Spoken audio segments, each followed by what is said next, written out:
Chers amis de la matinale Tocsin, merci à tous d'être là encore ce matin. Et vous le connaissez bien maintenant, c'est Jean-Pierre Colombier. Salut Jean-Pierre, comment vas-tu, cher ami? Bonjour à toutes et à tous, bonjour Nicolas. Et bah, écoute, ça va pas trop mal. Ouais, Ouais. on se protège de la chaleur, on fait comme les vieux, on boit, Ouais. Mais bon, on boit de l'eau. tu es encore jeune, tu es encore jeune et vert, mon cher Jean-Pierre. C'est Oui, il pour faut ça que s'entretenir, faut ben, s'entretenir. je sais bien. En tout cas, merci, cher Jean-Pierre, d'être là ce matin. On va faire un petit point avec toi régulier, hein, toujours sur les dernières actus, police, justice notamment. Et là, on va parler de la fête de la musique samedi soir. C'était formidable. Omerta dans les médias Total, ou du moins dans les médias de grand chemin. Il y a CNews, on a parlé. Hein. Hier, tu étais sur CNews il y a quelques jours de ça pour en Hier parler matin, aussi. hier après-midi. Voilà. Et c'est pour ça que c'est intéressant. Mais tout de même, on va revenir là-dessus. Omerta Total et Laurent Nunez, le préfet de la police de Paris, pardon, nous dit que tout s'est bien passé, même pas relativement bien passé. Tout s'est bien passé. Vraiment, on est ravis. Hein. On est ravis. Bon. On fait quoi? On a fait du brainwashing, mon cher Jean-Pierre. Est-ce que tu es brainwashé, toi, dans le mauvais sens, peut-être? Ah, moi, il y a longtemps que je suis brainwashé. Non, alors je vais pas faire, je vais pas jouer au maître d'école. J'aime pas Ouais. ça du tout. Mais quel est le métier de Monsieur Nunez? Tu peux me le rappeler, Nicolas? Ben, je sais pas, il est préfet de police, non, m'en semble-t-il. Voilà, il est préfet, il est Ouais. préfet. Et qu'est-ce Ouais. que fait un préfet? Un préfet a pour mission première de faire exécuter les instructions qui lui sont données de son ministre de tutelle. Et Ouais. comme l'a dit un certain Didier Lallemand, là je vais rafraîchir la mémoire à ceux qui Ah oui. suivent Ouais. l'actualité, à l'issue du match, souvenez-vous, le fameux match où les supporters anglais ont soi-disant Tout supporter mis un anglais. gros bazar à l'issue de la finale de la Coupe d'Europe. Darmanin, alors ministre de l'Intérieur, serre la main à Didier Lallemand, qui avait tenu exactement le même genre de propos en disant que la finale s'était passée sans qu'il y ait d'incident notable et que les forces de l'ordre avaient parfaitement réagi, avaient parfaitement maîtrisé la situation. Et Darmanin lui serre la main, et ce que ne sait pas l'Allemand, c'est que le micro n'est pas loin. Il y a un petit micro qui traîne. Et lui dit, bon, je vous remercie, monsieur le préfet. Et le préfet allemand lui répond la chose suivante, dit, je n'ai fait que protéger mon ministre. Est-ce que vous avez bien conscience de ce que cela Bah oui. signifie? Bah ouais. Voilà, très Et clair. tu vois, c'est ce que je pensais, et je vais te laisser bien sûr continuer à nous expliquer tout ça, mais j'ai quand même l'impression qu'il est en protection totale de Retailleau, là, quand je l'entends parler en protection totale. Donc, il sait très bien que c'est pas le cas, il sait très bien que c'est pas vrai, Bien mais sûr. c'est ça pour moi, c'est une protection totale de Retailleau en disant, bon, on va aller dans les médias, on va leur dire que tout va bien. Parce qu'il est payé pour ça, très cher Nicolas, et que Ah oui. le préfet joue son rôle d'interface entre les médias, l'opinion publique et son ministre. Voilà, tout simplement. Donc le ministre lui dit, bah, dites que tout s'est bien passé, bah, lui va dans les écrans, devant les caméras, il dit tout s'est très bien passé. Il défend un peu sa boutique aussi, puisque s'il reconnaissait, s'il admettait que ça avait été, là encore, des scènes de chaos, d'agression, de vol-violence, d'agression sexuelle, Oui, ce serait admettre que eh bien, tout ouais. simplement, la voie publique est livrée plus ou moins à l'invasion barbare. Et la réalité, elle est là. Nous vivons une période, tout simplement, où on ne peut plus organiser d'épreuves sportives de très haut niveau ou d'événements festifs sans que ça ne dégénère en agression en tout genre. Alors, on nous cite souvent, et très certainement que tu as eu des interlocuteurs en face de toi qui citent en référence les Jeux Olympiques en disant, mais regardez, si on est parfaitement capable d'organiser un événement mondial sans incident. Sauf que ces gens-là oublient de préciser un détail qui n'en est pas tout à fait un, c'est qu'on a mobilisé l'ensemble des services de sécurité pour cet événement. Il y avait à Paris, région parisienne, 45 000 forces de l'ordre, policiers et gendarmes, et de fait, il y avait moins d'incidents. Il y avait eu cette phrase assez significative de certains journalistes, de correspondants, de référents police-justice sur certains plateaux qui ont dit, regardez, les homejacking ont diminué en 2024. Ben oui, mais en 2024, c'était les Jeux Olympiques. Et de fait, il y avait moins de homejacking, tout simplement parce qu'il y avait des flics et des gendarmes partout. On a saturé l'espace au niveau sécuritaire. Mais on peut le faire une fois, c'est one shot. On ne peut pas le faire tout le temps. Mais c'est ce qu'il faudrait quasiment mettre en place de façon pérenne. Et c'est là où on touche en fait le vrai fond du sujet, Nicolas. C'est que beaucoup nous nous trompons à commenter ces événements, je dirais au niveau au degré 1. Ce qui est en train de se passer, c'est véritablement ce qui va nous être imposé comme futur débat social, c'est un changement de paradigme sécuritaire. Quelle société sécuritaire voulons-nous pour demain? Nous avons connu, moi je suis d'une génération où il y avait effectivement beaucoup de forces de police partout, les commissariats étaient pléthoriques et il y en avait partout des commissariats. Or, si on est un tant soit peu observateur et pas démagogique, on se rend compte qu'on supprime des commissariats partout, qu'on les mutualise, qu'il y a de moins en moins de forces de l'ordre. On ose dire qu'il manque 10 000 fonctionnaires sur le ressort national. C'est parfaitement faux. Il en manque beaucoup plus. Et si en plus de tout cela, tu rajoutes une incohérence en matière de gestion du personnel des effectifs, alors là on touche le fond, quoi. On a un millefeuille d'état-major, on a un ministère de l'Intérieur qui est gavé de fonctionnaires, d'officiers, gardiens de la paix, qui ne servent strictement à rien, si ce n'est à se caser, concrètement. Et c'est valable un peu dans toutes les organisations qui concernent la police nationale ou la préfecture de police. Il y a trop de gens dans les bureaux, ça c'est une évidence, trop de gens dans les états-majors, tout le monde se plante parce que plus personne ne veut aller sur la voie publique et surtout plus personne ne veut aller dans le judiciaire. Et ça, c'est un vrai problème parce qu'en même temps, on n'aborde pas, le débat de fond de savoir ce que l'on veut comme police et comme sécurité pour les années et les dizaines d'années, les décennies qui arrivent. Parce que Bruno Retailleau, mon cher Jean-Pierre, le disait, il nous a fait d'ailleurs, j'ai regardé les réseaux sociaux, notamment son compte Twitter depuis quelques jours, il est très discret sur la soirée de la fête de la musique, il nous a parlé de l'Iran, il nous a parlé de ça, il nous a fait la France des gens honnêtes, parce que Bruno Retailleau passe plus de temps apparemment à gérer sa candidature en 2027 à gérer Beauvau et la sécurité de tous les Français, de ces jeunes filles qui se font agresser, de ces jeunes qui se font poignarder, parce que c'est la réalité de l'histoire aujourd'hui. Et on se dit quand même que tout de même, pour quelqu'un comme ça pose véritablement des problèmes. Je ne vois pas trop son objectif politique, mais je le trouve très discret, moi, Bruno Retailleau. Donc ça veut dire qu'on a envoyé Nunez pour faire, c'est quoi, c'est son pare-balles, c'est son gilet pare-balles. Oui, exactement, mais c'est ce que je disais préalablement, c'est-à-dire que Philippe Nunez. Laurent Nunez, Laurent Nunez, pardon, autant pour moi. Je m'excuse auprès de lui si tu nous écoutes, Laurent, pardon. Non, mais il joue son rôle de protecteur. Bon, Laurent Nunez n'est pas candidat à la présidentielle, Bruno Retailleau, oui. Et c'est tout notre drame, Nicolas. C'est que nous avons à la fois un président de la République qui est d'une incompétence crasse en matière de sécurité, ça ne l'intéresse absolument pas. C'est pas qu'il est incompétent, c'est que ça ne le concerne pas, ça ne l'intéresse pas du tout. Et il a nommé à ces postes-là des gens qui avaient qui étaient au moins aussi incompétents comme Collomb, Gérard Collomb ou Castaner. On a bien vu que Castaner, on voit bien à quel niveau se situe son cursus de moralité, parce qu'aujourd'hui, il fait de la retape pour Chine. Ce qui ne gêne absolument pas, d'ailleurs, Emmanuel Macron. Ça ne le gêne pas. Il dit que c'est vrai, il a donné du temps. Il a donné du temps quand il était ministre. Il était un peu payé pour ça. Et puis, dans la continuité, il nomme des gens comme Gérald Darmanin ou Bruno Retailleau qui ont une ambition présidentielle. Donc, on marche sur la tête parce que ces gens-là ne prendront aucun risque. Aucun.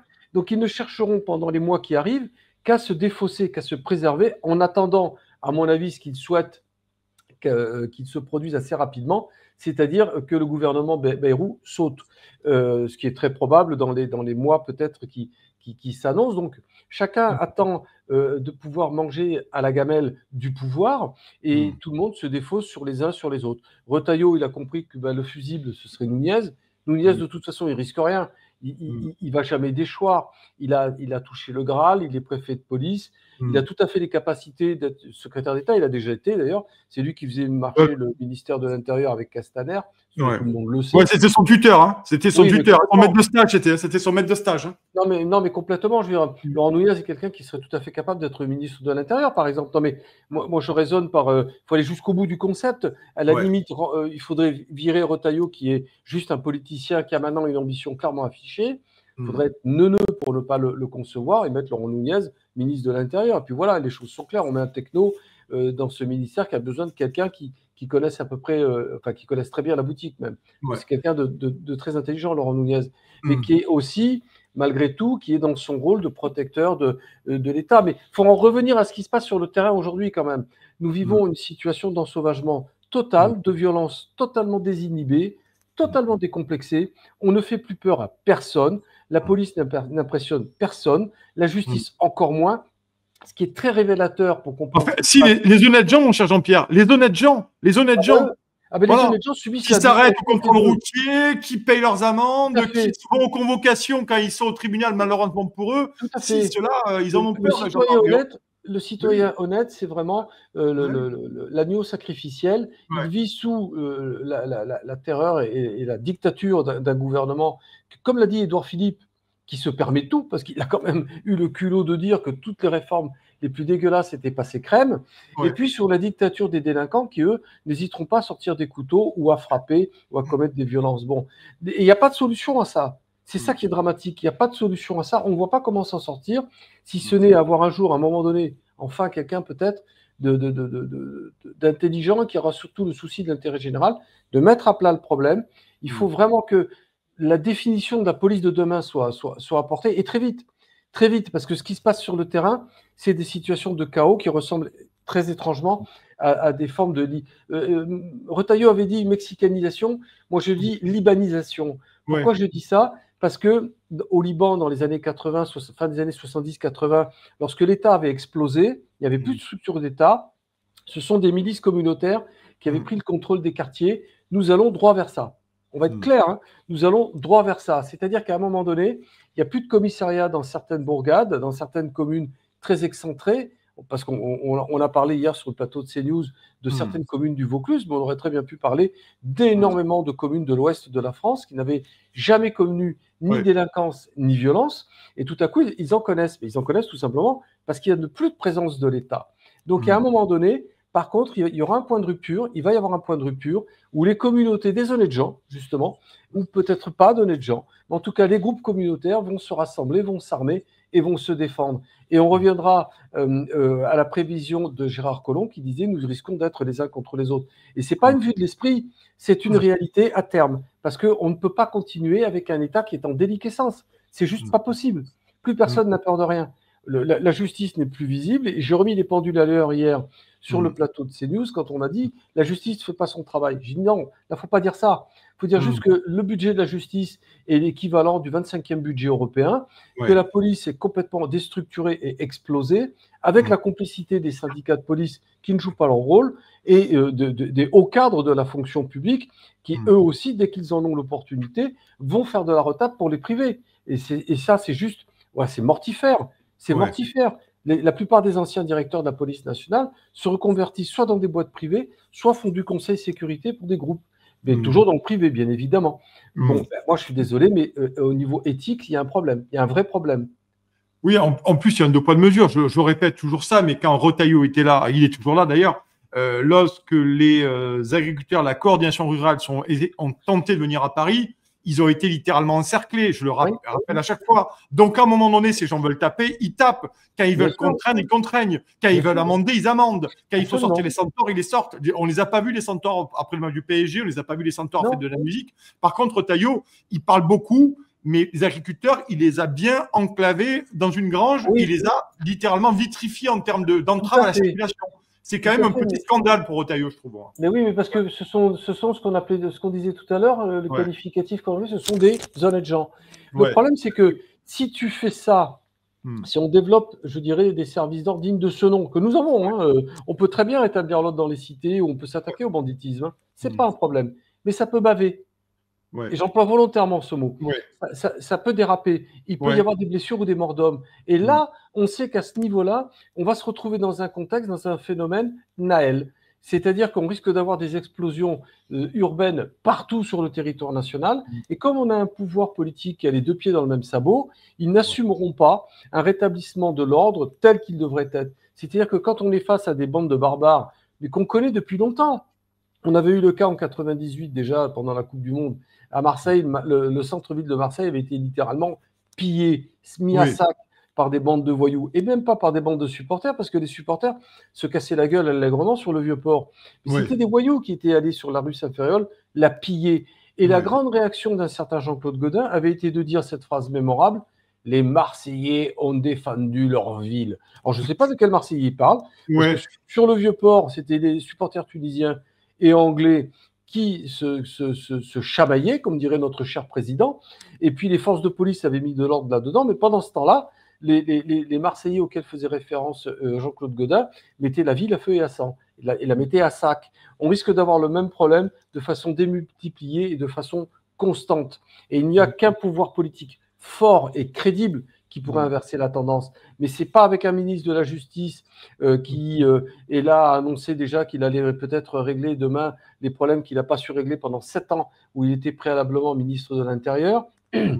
Certainement pas avec Bruno Retailleau qui maintenant attend d'être candidat. C'est pas en nommant des Dupond-Moretti à la justice qu'on est allé avoir une ligne sécuritaire, je dirais, identifiable et crédible. Et puis moi, je vois personne dans le paysage politique qui est crédible ni à droite ni à gauche. À droite, on te parle de peine plancher, on sait très bien que c'est inapplicable.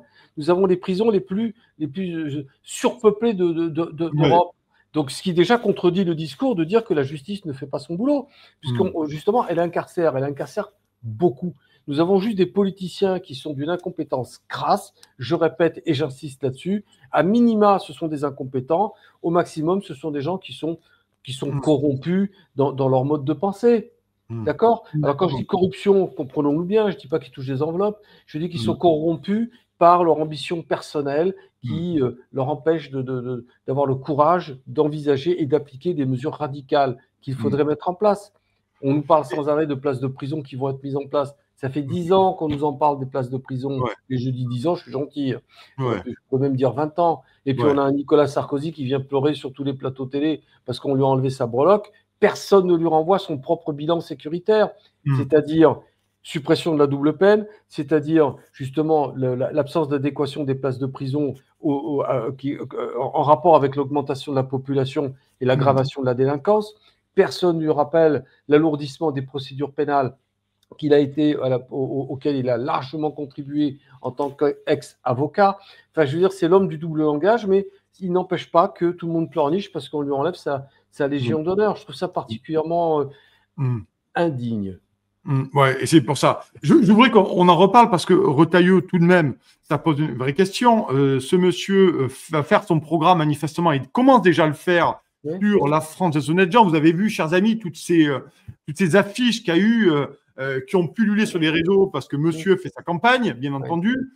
Et comment veut-il, à un moment donné, montrer sa capacité à régler le problème alors qu'en tant que ministre de l'Intérieur, il ne le fera pas. Il va nous faire une Sarkozy bis avec une situation qui est catastrophique par rapport à Sarkozy aussi. Parce que le Karcher sur la date des 4000 entre Sarko et juin 2025, c'est plus la même. Retailleau, à mon avis, comment les gens ils vont avoir confiance à un gars qui est ministre de l'Intérieur et qui se planque après la fête de la musique en disant en envoyant Nunez pour dire que tout s'est bien passé. C'est pas possible, ça. Non, c'est pas possible. Et justement, le système est arrivé au bout c'est épuisé. Ce mode de communication est complètement épuisé. On aurait pu rappeler dans le même genre le fameux discours de politique générale de Gabriel Attal à l'Assemblée nationale, tu casses, tu répares, enfin bref. Oui. On avait eu droit à cette litanie un peu infantile. C'était très scolaire, mais bon, ça vient de Gabriel Attal. Vous m'accorderez que c'est assez logique qu'on soit dans cette forme de puérilité infantile et de manque de maturité complet. Mais c'est le même problème, c'est que ce sont des gens qui n'ont rien fait en termes de sécurité, n'ont strictement rien fait, que des mesurettes ou des lois aggravant des lois déjà existantes, préexistantes, donc qui ne mènent à rien. Puis on en arrive à faire des lois pour rappeler qu'il y a des lois. Enfin, on marche sur la tête complètement. Bayrou est dans la même veine. Tu parles de Bruno Retailleau, mais citons François Bayrou avec son interdiction de vendre des couteaux à des mineurs. C'est juste surréaliste. C'est d'une bêtise, mais à un tel niveau, on se dit, mais est-ce que leur cabinet de communication réfléchissent? C'est comme les portiques de sécurité que tout le monde voudrait voir partout, qui ne serviraient à rien, si ce n'est à emprisonner des gamins en milieu scolaire. Enfin, est-ce que les gens réfléchissent à ce qu'ils proposent, alors que nous avons un vrai problème de sécurité? Et sur cette antenne Tocsin, j'ai entendu une philosophe sociologue très intéressante rappeler quand même que c'était aussi aux parents de devoir, s'emparer du débat, s'emparer du problème, et pourquoi pas en créant des comités de parents. Moi, ça me paraît être une idée à creuser. Il faut que de toute façon, l'opinion publique, les gens se réveillent par rapport à un pouvoir qui est totalement défaillant. L'État, aujourd'hui, est en état de faillite, pas simplement économique, mais de faillite morale. Et on le voit au niveau de nos diplomates, on le voit au niveau du de la communication extérieure de notre gouvernement qui est parfaitement inaudible. Emmanuel Macron est totalement décrédibilisé et à l'international et à l'intérieur. Monsieur veut sauver les océans, il veut sauver l'Ukraine, il veut sauver le Moyen-Orient. Or, il se trouve que, Monsieur le Président, il ne s'agit pas d'aller bien loin. Vous savez que l'Élysée, pour ceux qui ne le savent pas, l'Élysée se trouve en bas des Champs-Élysées. Ben, il vous suffit tout simplement de sortir avec vos multiples compagnies de CRS pour établir l'ordre, ne serait-ce que sur les Champs-Élysées. Alors, quand on n'est pas foutu, je dirais, d'assurer la sérénité, la pérennité, la protection de ses propres concitoyens, on évite d'aller faire la morale en Israël, en Iran, en Ukraine, en Russie ou je ne sais trop où, parce qu'on est juste incompétent, parce qu'on est juste plus crédible. Voilà, ce n'est que de la parlotte, ce n'est que du verbiage. Les solutions, moi j'ai été pour certains avoir participé à beaucoup de comités où on expliquait ce qu'il fallait, les pistes vers lesquelles il fallait aller, on ne nous écoute pas, c'est du vent, parce qu'on est aujourd'hui dans un autre paradigme sécuritaire, une autre vision de ce que sera la sécurité de demain, qui est exclusivement tournée vers le privé, vers une sorte de décalage du régalien vers les organismes privés. Sauf qu'il n'y a rien entre les deux et que nous vivons une espèce de vide qui est mortifère et très dangereux. Et les drames, il y en aura encore, il va y en avoir, parce que on préfère protéger le pouvoir aujourd'hui en France que protéger les concitoyens. C'est pour ça que tu évoquais les manifestations. On est tout à fait en capacité de les réprimer dans l'extrême violence. Je pense aux Gilets jaunes, aux manifestations contre la retraite, la réforme de la retraite, aux agriculteurs. Là, on est capable d'envoyer les CSI, les Braves M, la CRS 8, la CRS 15, 25, 42 bis. Là, on sait faire. Mais par contre, pour des organisations de voyous structurés, criminels, qui ont peur de rien, là, on a les deux pieds dans le même sabot. On n'ose pas faire. Alors qu'on pourrait, hein. C'est vraiment pas un problème de logistique, hein. Ni de logistique. Oui, parce que toi, c'est intéressant, Jean-Pierre, ce que tu dis. C'est-à-dire que toi, tu penses qu'aujourd'hui, on avait capacité aujourd'hui de régler le problème. On rappelle que tu as été ancien policier pendant plus de 30 ans, que tu connais bien ces sujets, qu'aujourd'hui encore, tu as des connexions un peu partout, que tu connais bien ces sujets-là. Pour toi, aujourd'hui, c'est tout à fait possible de reprendre la main sur tout ça. Ça le serait, parce que les trafiquants de drogue ne sont pas des extraterrestres, hein. Ils vivent dans le monde qui nous environne, donc ils ont les mêmes moyens de communication. Et alors, on nous fait croire qu'ils sont tous à l'étranger, que tout se passe à l'étranger, que les cerveaux se sont expatriés. Non, mais on va arrêter le délire. Il y a juste simplement que c'est une manne économique, le trafic de stupéfiants. Quand on parle de narcotrafic, quand on parle de narco-État, c'est pas basé sur rien. Quand Bruno Retailleau lui-même parle de mexicanisation de la situation, il faut vraiment définir ce qu'est le terme mexicanisation. Ça veut dire que ce qu'il veut dire par là, de façon indirecte, c'est que toutes les strates de l'État sont corrompues. Et oui, parce que c'est ça la réalité. C'est ça la réalité. C'est-à-dire de l'acheteur de base jusqu'au trafiquant qui, lui, organise le trafic à l'international. Au milieu, entre deux, il y a toute une strate d'individus, y compris des élus, qui sont complices de ce système, qui trouvent intérêt à ce que de l'argent liquide, beaucoup d'argent liquide, passe dans leur commune et puis qu'ils puissent en retirer le bénéfice. C'est quoi le bénéfice? C'est payer les petites mains pour coller des affiches, c'est payer des individus à la tête de certaines associations pour tenir la sécurité dans les quartiers. Donc il y a toute une économie parallèle, il y a tout un système parallèle, il y a une société parallèle qui s'est mise en place. Et ça, on ne peut que constater que ça arrange certains. Et on pourrait, une ville qu'on pourrait, dans laquelle on pourrait rétablir l'ordre, je ne dirais pas en claquant des doigts, mais assez rapidement, c'est Marseille. Comment? Où tu connais très bien, tu as travaillé à Marseille, tu connais très bien Marseille. À Marseille, je suis Marseillais, je suis désespéré de voir l'état dans lequel est Marseille. C'est pas compliqué, enfin c'est pas compliqué. Si, ce serait compliqué de rétablir l'ordre, mais ça passerait par un impératif qui serait celui de mettre la ville sous tutelle. On vire toute cette équipe municipale qui ne sert strictement à rien. On nomme un préfet, mais un vrai préfet qui prendrait en charge à la fois la gestion civile et la gestion sécuritaire du pays. On mettrait tout le monde au boulot, y compris les policiers municipaux qui sont pléthoriques. C'est une des plus grosses forces de sécurité en France. Hein. Les effectifs de la police municipale à Marseille sont considérables. Eh bien, on met tout ça au pas de charge. Et on lutte contre le crime organisé, mais pas simplement d'ailleurs avec du bleu, avec un pouvoir judiciaire digne de ce nom. On arrête de casser la machine judiciaire, parce que c'est ça le grand œuvre aussi de pouvoir en place d'un Darmanin, d'un Retailleau et autres. C'est qu'on a cassé le judiciaire.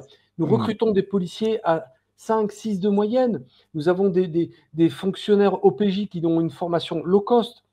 La notion d'enquêteur a disparu dans ce pays. On fait en sorte qu'elle soit écrasée. Et je peux t'assurer, je t'invite à poser la question clairement à des magistrats quand ils viendront sur le plateau de Tocsin, leur demander ce qu'ils pensent des procédures qui sont aujourd'hui transmises au parquet et dans les cabinets d'instruction. Quel est l'état des procédures qui arrivent aux cours d'assises? Tu seras effaré, vous serez tous écœurés par ce qui est en train de se passer. Voilà. Oui, parce qu'il faut rappeler que l'OPJ, c'est l'officier de police judiciaire qui instruit l'enquête dès le début. Il ne faut pas qu'il y ait de vice de forme, il faut que tout soit bien déclaré. Tu le sais, tu connais ça par cœur. Donc, si déjà ça part mal dans la première minute de l'instruction de la garde à vue, allez, au revoir, messieurs, on baisse le rideau et au revoir. Salut. Complètement. Or, j'insiste là-dessus parce que c'est effectivement mon cœur de métier, mais tous les spécialistes de la matière le confirmeront. La formation des OPJ, la formation mais pas simplement des OPJ, des enquêteurs en général, la formation des enquêteurs, c'est le cœur même de la protection du plus fragile, de ceux qui sont livrés à eux-mêmes et qui sont en prise avec un monde de la délinquance qui est de plus en plus puissant. Je veux dire, tout le monde pleurniche parce qu'il y a des drames partout, il y a des morts partout, des assassinats partout, des règlements de compte partout, et en même temps, la plupart des médias mainstream reçoivent avec le tapis rouge les fameux organisateurs des opérations XXL qui n'ont eu de cesse que de nous montrer des forces d'intervention habillées comme des Golgoth, on croirait des personnages de fiction, des super Marvel, comme si les CRS avaient quelque vocation que ce soit à régler des problèmes de trafic international ou même de trafic de stupéfiants tout court. Enfin, restons sérieux 2 secondes. 2 secondes. Le problème, c'est que des gens comme moi, on les met un peu de côté, on n'aime pas trop. Alors, je peux dire parfois, je rends quand même à César, lorsque des plateaux me font la gentillesse de m'inviter, comme c'était le cas hier, j'exprime ce qu'il en est. Mais comme par hasard, j'ai jamais été invité, que ce soit sur RTL, France Inter et d'autres médias. J'ai été invité, et je les en remercie, sur des plateaux de BFM ou de CNews, où j'ai pu malgré tout quelquefois glisser ce que j'avais à glisser. Je passe entre les mailles parfois de la ligne éditoriale qu'il aurait imposée, mais malgré tout, je peux dire ce que j'ai à dire. Mais le fond du problème, on ne peut pas le traiter auprès de gens qui ont l'oreille du pouvoir. C'est bien dommage. Tu me diras, CNews et BFM ont l'oreille du pouvoir. Mais voilà, mais il faudrait aller plus loin. Il faudrait arrêter d'inviter des gens qui sont dans le consensus ou qui se contentent de lire des fiches transmises par le ministère de l'Intérieur. Ouais, c'est ça, parce que je vais te dire, il y a certains, sans être de la maison, il y a quand même certains discours où on voit bien qu'à un moment donné, c'est du porte-parole là. Hein. C'est du porte-parole à bien des égards. Mais clairement, il y a un parti pris évident. Ils sont là pour relayer la parole institutionnelle, la parole officielle, surtout ne fâcher personne. Ça m'a parfois été dit à mots couverts. Ne critiquez pas trop la politique de M. Darmanin. Ben oui, mais je vais en dire quoi dire d'autre Quoi dire d'autre Ne pas dire du bien de la politique de Gérald Darmanin, donnez-moi l'occasion de le dire. C'est pour ça qu'on t'invite, mon cher Jean-Pierre. Merci d'être venu encore sur Tocsin ce matin pour ce long décryptage. C'est toujours intéressant, c'est passionnant. Et bien entendu, on te recevra encore et on va continuer. Et un sujet. Je donne une idée de sujet de débat très intéressant à venir, celui sur le consentement sexuel qui est en discussion à l'Assemblée nationale et qui est une boîte à outils mortifère. Parce qu'une fois de plus, par démagogie, on va proposer un projet de loi qui n'a juste ni queue ni tête. J'ai travaillé sur le sujet, sur les agressions sexuelles et les viols pendant des années. Je sais exactement de quoi on doit parler. Et malheureusement, on invite sur le plateau soit des dirigeants d'associations totalement démagogiques, soit des incompétents notoires en matière de procédure et surtout en matière de relations hommes et femmes. Et là, il y aurait beaucoup à dire parce que voilà, le débat, une fois de plus, est livré à des gens parfaitement incompétents ou totalement démagogiques. C'est une idée qui part immédiatement dans les tuyaux supersoniques de Tocsin pour organiser peut-être un débat là-dessus, un sujet au moins là-dessus. Et bien sûr, on fera appel à toi, notamment mon cher Jean-Pierre. On te souhaite une excellente journée, un excellent week-end et à très bientôt. Salut Jean-Pierre, merci d'être venu sur Tocsin. Merci à tous. Merci à toutes et à tous. Chers amis, on vous l'avait promis et ça y est, on se développe, on ouvre de nouvelles émissions. Vous avez déjà connu et rencontré les Tintins pour leur nouvelle émission des Tintins qui marche très fort.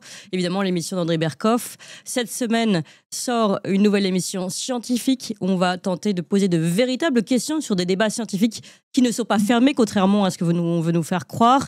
Donc pour toutes ces émissions et encore d'autres, comment reprendre le pouvoir politique aussi, notre émission à suivre, et puis des émissions historiques géopolitique et bien d'autres qui vont arriver. Il nous faut de la place parce que évidemment la première chaîne est déjà très prise par toutes les émissions et diffusions du matin notamment.